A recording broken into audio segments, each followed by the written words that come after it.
Hi, thank you so much for tuning back into this week's reading of Max Lucado's book, The Story. This is part B, so if you are just tuning in, please go back to part A for the answers to the questions from earlier. So let's pick up right where we left off. If you have your books handy, we are on page 176. Now, I will just read the top line again so that we are refreshed of what is going on. When the time drew near for David to die, he gave a charge to Solomon his son. I am about to go the way of all the earth, he said. So be strong, act like a man, and observe what the Lord your God requires. Walk in obedience to him, and keep his decrees and commands, his laws and regulations, as written in the law of Moses. Do this so that you may prosper in all you do and wherever you go, and that the Lord may keep his promise to me. If your descendants watch how they live, and if they walk faithfully before me with all their heart and soul, you will never fail to have a successor on the throne of Israel. Then David rested with his ancestors and was buried in the city of David. He had reigned 40 years over Israel, 7 years in Hebron and 33 in Jerusalem. So Solomon sat on the throne of his father David, and his rule was firmly established. Solomon made an alliance with Pharaoh, king of Egypt, and married his daughter. He brought her to the city of David until he finished building his palace and the temple of the Lord and the wall around Jerusalem. The people, however, were still sacrificing at the high places because a temple had not yet been built for the name of the Lord. Solomon showed his love for the Lord by walking according to the instructions given him by his father David, except that after he offered sacrifices and burned incense on the high places. The king went to Gibeon to offer sacrifices, for that was the most important high place.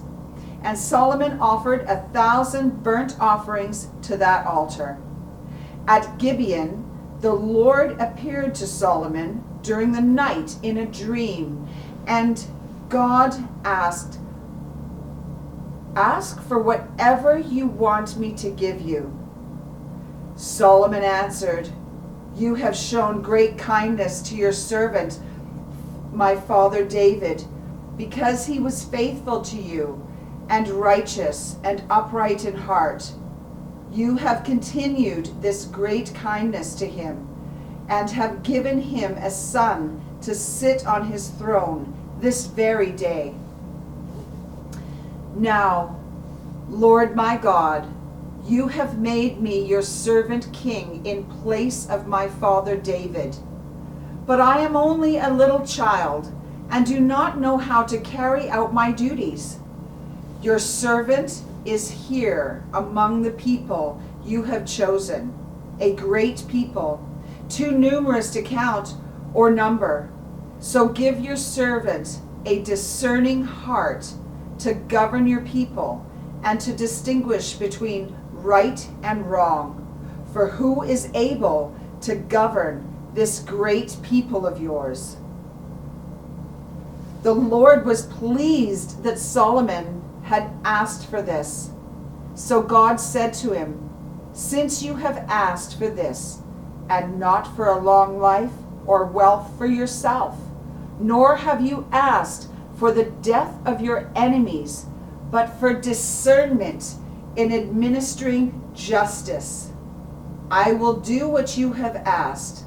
I will give you a wise and discerning heart, so that there will never have been anyone like you, nor will there ever be.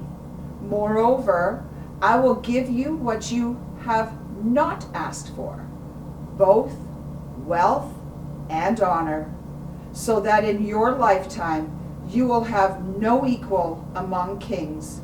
And if you walk in obedience to me, and keep my decrees and commands as David your father did, I will give you a long life. Then Solomon awoke, and he realized it had been a dream. He returned to Jerusalem, stood before the ark of the Lord's covenant, and sacrificed burnt offerings and fellowship offerings. Then he gave a feast for all his court. Now, 2 prostitutes came to the king and stood before him. One of them said, "Pardon me, my lord, this woman and I live in the same house, and I had a baby while she was there with me. The 3rd day after my child was born, this woman also had a baby. We were alone, and there was no one in the house but the 2 of us. During the night, this woman's son died because she lay on him. She got up in the middle of the night and took my son from my side while I, your servant, was asleep.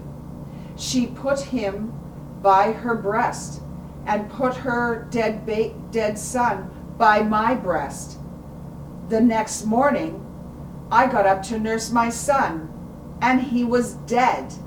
But when I looked at him closely in the morning light, I saw that it wasn't the son I had born."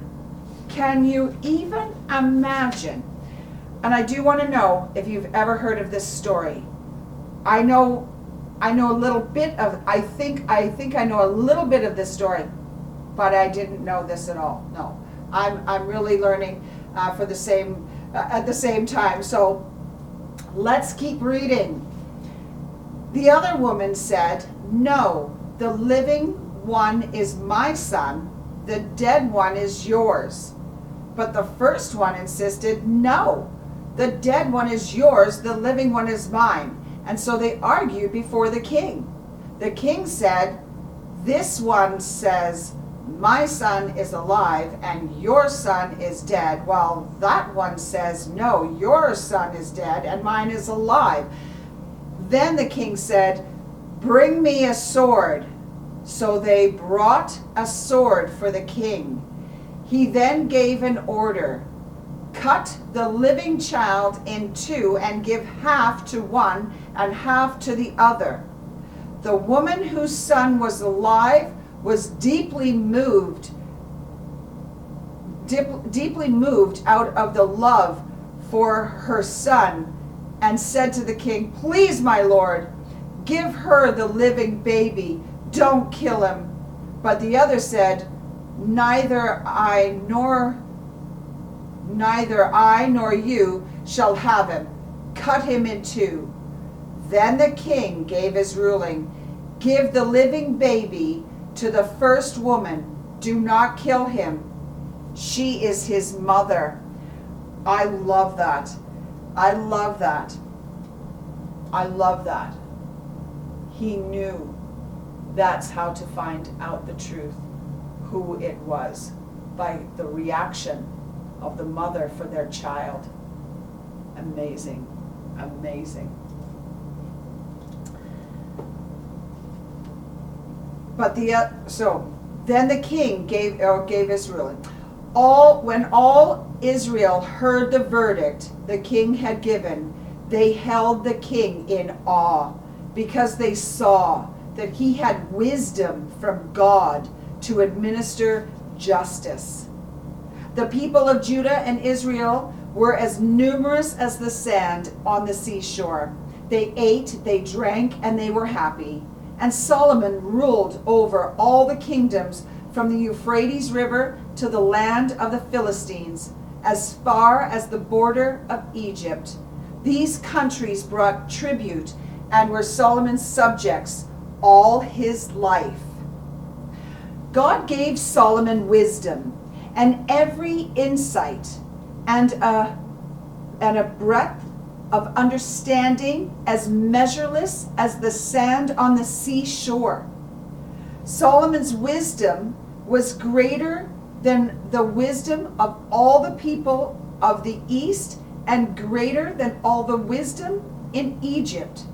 He was wiser than anyone else, including Ethan and Ezrahite, wiser than Heman, Calcol, and Darda, the sons of Mahol, and his fame spread to all the surrounding nations.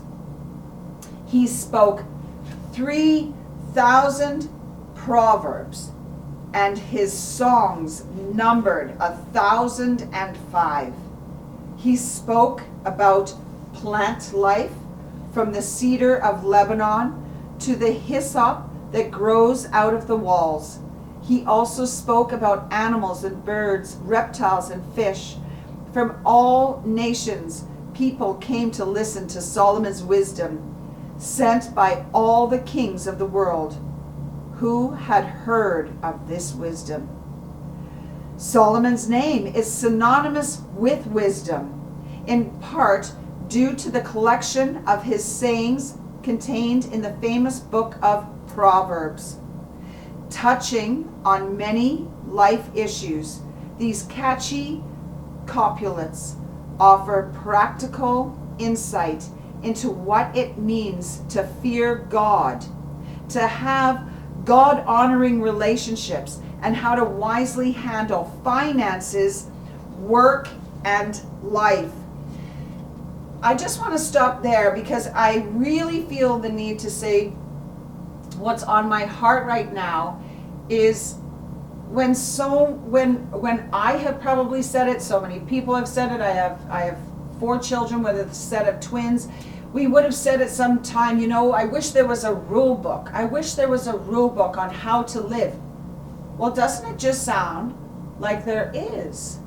This not only from beginning to end, from the Old Testament to the New Testament, but in the wisdom of King Solomon's writings, in the songs and in the Proverbs. And when you hear about what he wrote, how to wisely handle finances, work, and life.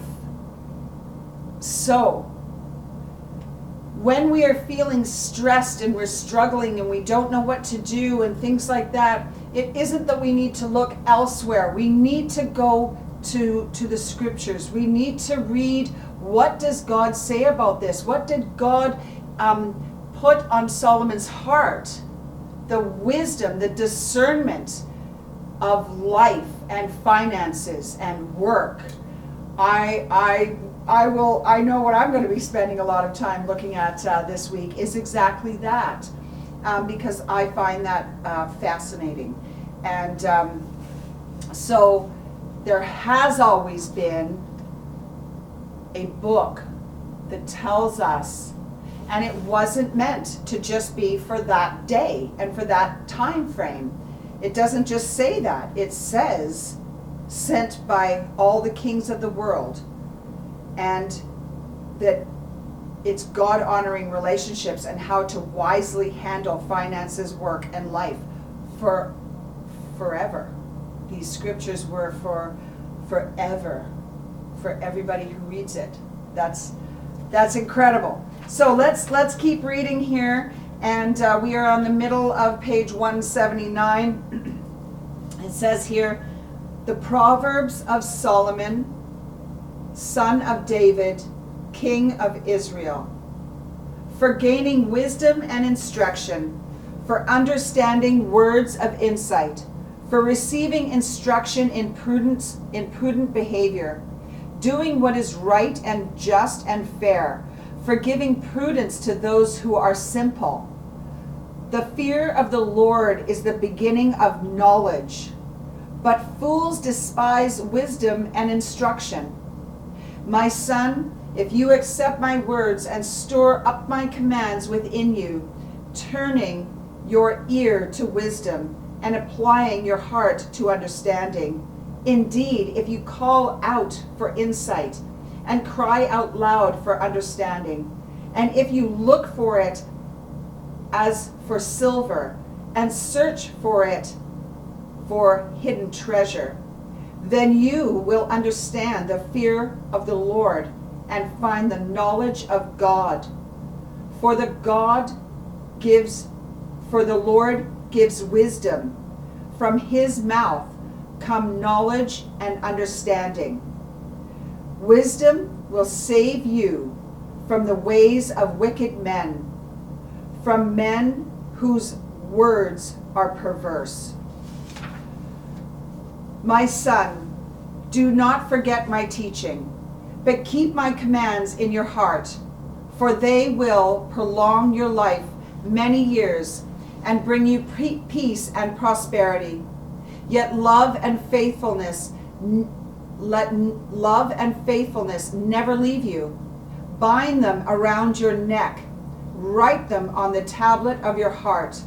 Then you will win favor and a good name in the sight of God and man. Trust in the Lord with all your heart, and lean not on your own understanding. In all your ways submit to him, and he will make your paths straight. Do not be wise in your own eyes. Fear the Lord and shun evil.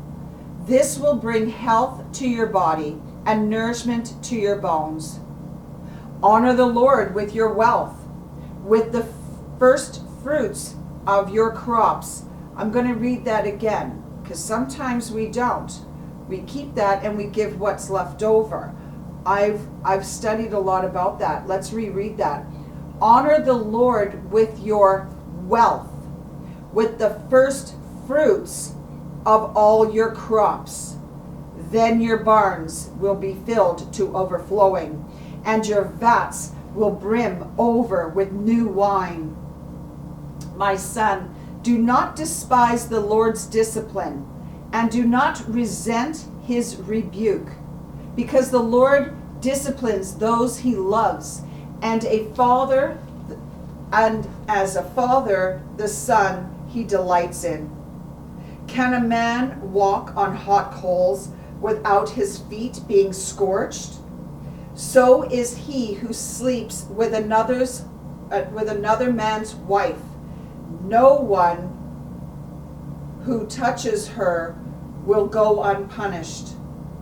A king's wrath strikes terror like the roar of a lion. Those who anger him forfeit their lives. It is to one's honor to avoid strife, but every fool is quick to quarrel. Sluggards do not plow in season, so at harvest time they look but find nothing. The righteous lead blameless lives. Blessed are the children after them. Differing weights. Pardon me. I'll just take a break. It is so dry. Okay.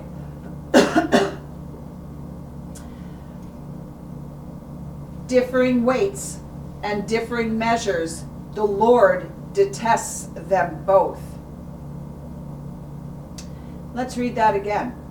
Differing weights and differing measures, the Lord detests them both. Let's think about what that means. Do not love sleep, or you will grow poor. Stay awake, and you will have food to spare. Gold there is, and rubies in abundance, but lips that speak knowledge are a rare jewel. Food gained by fraud tastes sweet, but one ends up with a mouth full of gravel. A gossip betrays a confidence, so avoid anyone who talks too much. If someone curses their father or mother, their lamp will be snuffed out in pitch darkness. Let's read that again. Let's read that again, because that has always been a command. Honor thy mother and father. It is not to say that our mothers and fathers are not sinless. That's not what that says. It says honor them, that God respects that, and He is the one to deal with our parents' sins, not the children. The children are to honor their parents in this way. It is so huge, and it's written about a lot. So let's just read that again. If someone curses their father or mother, their lamp will be snuffed out in pitch darkness. An inheritance claimed too soon will not be blessed at the end. Do not say, I'll pay you back for this wrong. Wait for the Lord, and He will avenge you. That is so, so important to understand, that vengeance is not yours. Vengeance is the Lord's. That is so hard. I know firsthand. A person's steps are directed by the Lord. How then can anyone understand their own way? A human spirit is the lamp of the Lord that sheds light on one's innermost being. Let's read that again. The human spirit is the lamp of the Lord that sheds light on one's inmost being. The glory of young men is their strength. Gray hair is the splendor of the old. Isn't that so different than what we say today? If we have gray hair, we cover it up. But it actually shows age and discernment and wisdom and experience, and that you are an elder, and the youth seek out the knowledge of the elders. And so the gray hair, which I am getting and have much of, the glory of young men is their strength. Gray hair, the splendor of the old. I love this proverb, I believe, that's being written here, or it's in the Psalms. I'm going to have to find out exactly what. It doesn't say that. That's the thing. It doesn't say whether this is a proverb or one of the Songs of Solomon. So I am going to look that up. On the top of 182, it says, in the Lord's hand the king's heart is a stream of water that he channels towards all who please him. A person may think their own ways are right, but the Lord weighs the heart. To do what is right and just is more acceptable to the Lord than sacrifice. Haughty eyes and a proud heart, the unplowed field of the wicked, produce sin.